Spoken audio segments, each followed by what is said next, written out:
Viewers, মৌ লাভ কুকিংয়ে আপনাদের সকলকে স্বাগত। আমি মৌ। আজ এসেছি একদম ভিন্নধর্মী একটি ঠান্ডা ঠান্ডা মুখে গলে যাওয়া আম দুধ মালাই বরফি রেসিপি নিয়ে। রেসিপিটি খুবই সহজ, মাত্র 3টি উপকরণ দিয়ে কিন্তু এই মজাদার রেসিপিটি তৈরি হয়ে যাবে। তো চলুন রেসিপিটি শুরু করে যাক। এখানে আমি 1/2 লিটার দুধ নিয়েছি। আমি ফুল ফ্যাট দুধ নিয়েছি। আমি এখানে দুধ কিন্তু জাল দিয়ে ঘন করে নিলাম। তারপর দিয়ে দিচ্ছি কনডেন্স মিল্ক। কনডেন্স মিল্ক না থাকলে আপনারা কিন্তু চিনির ব্যবহার করতে পারেন বা গুড় বা বাতাসা, যেটা ইচ্ছা সেটাই কিন্তু ইউজ করতে পারেন। তারপরে ভালো করে ফোটাতে হবে যতক্ষণ না ঘন হয়ে যায়।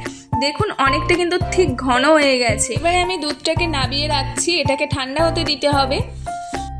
আমি ঠান্ডা হওয়ার জন্য রেখে দিলাম। এখানে দেখুন সুন্দর পাকা পাকা আম নিয়ে নিয়েছি। এরকম পাকা পাকা মিষ্টি মিষ্টি আম নিয়ে নিতে হবে। আমটাকে ধুয়ে ভালো করে পরিষ্কার করে এখানে দেখুন বোটাটা কেটে আমি গুঁতোগুতি করছি আমের আটিটাকে বের করব বলে। দেখুন আমের আটিটা কিন্তু বেরিয়ে গেছে। আমি এখানে 3টে আম নিয়েছি। এবার একটা বাটির মধ্যে বসিয়ে দিচ্ছি। এবারে যে দুধ মালাইটা তৈরি করে রেখেছিলাম সেই মালাইটা একে একে আমের মধ্যে কিন্তু দিয়ে দিতে হবে। আর খুব সাবধানে রাখতে হবে যাতে আম থেকে মালাইগুলো বেরিয়ে না যায়, তাহলে কিন্তু আম বরফিটা ভালো হবে না, দেখতেও ভালো হবে না আর খেতেও ভালো হবে না। আমগুলোর মধ্যে আমার কিন্তু মালাই দেওয়া হয়ে গেছে। এবারে আমি চাপা দিয়ে দিলাম একটা প্লেট দিয়ে। আপনারা কিন্তু ফয়েল পেপার দিয়েও চাপা দিয়ে দিতে পারেন। এবারে আমি ফ্রিজে রেখে দিচ্ছি 5 থেকে 6 ঘন্টার জন্য। তখন কিন্তু কোনো নাড়াচাড়া করা যাবে না, তাহলে কিন্তু ভালোভাবে সেট হবে না। দেখুন কত সুন্দরভাবে আমের মধ্যে মালাইটা সেট হয়ে গেছে। আমার কিন্তু আম মালাই বরফি একদমই রেডি হয়ে গেছে। আমি দেখুন এবার পিস পিস করে কেটে নিচ্ছি।